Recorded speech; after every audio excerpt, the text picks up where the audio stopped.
State কাট কৈছোঁ, চিধা কৈছোঁ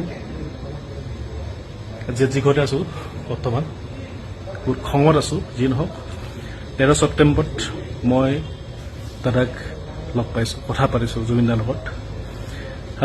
তেতিয়া কৈছে যে মোৰ ছিংগাপুৰ যাবলৈ মন নাই, কিন্তু এটা কাৰণে যাব লাগিব, এটা নহয়তো এটা ছুইচাইড কৰি দিব, নহ'লে এটাই। তাৰ কথা কৈছে কাৰ কথা কৈছে? শ্যামকানু মহন্তৰ কথা কৈছে। কাৰণ কেলৈ শ্যামকানু মহন্ত বেপাৰী হয় এটা।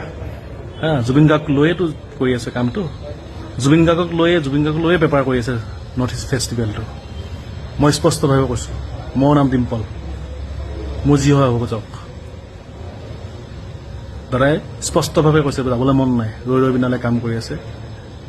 কিন্তু সেইদিন মই আছোঁ, অনুপম কোঁৱৰ আছে, ৰোহিত সোণোৱাল আছে, মই আছোঁ ৰেডি উইথ যে শ্যামকানু মহন্ত ছুইচাইড কৰি দিব মই নগ'লে। হাঁহি ধেমালি মুখে কৈছে, কিন্তু সত্য কথা। কিন্তু আজি কি হ'ল? ওলোটাটো হ'ল, নিজলৈ টানি আনিলে। একমাত্ৰ দায়ী হ'ল শ্যামকানু মহন্ত। কিয়? অসমৰ এজন নকওঁ এতিয়া জুবিন গাৰ্গৰ বিষয়ে, তেওঁ কি কাৰণে মেডিকেল টিম এটা আনিলে? ভিজা পাছ, গৰিমা বৌলৈ ভিজা পাছটা নোলালে। ৰহস্যজনক কথা এইবিলাক।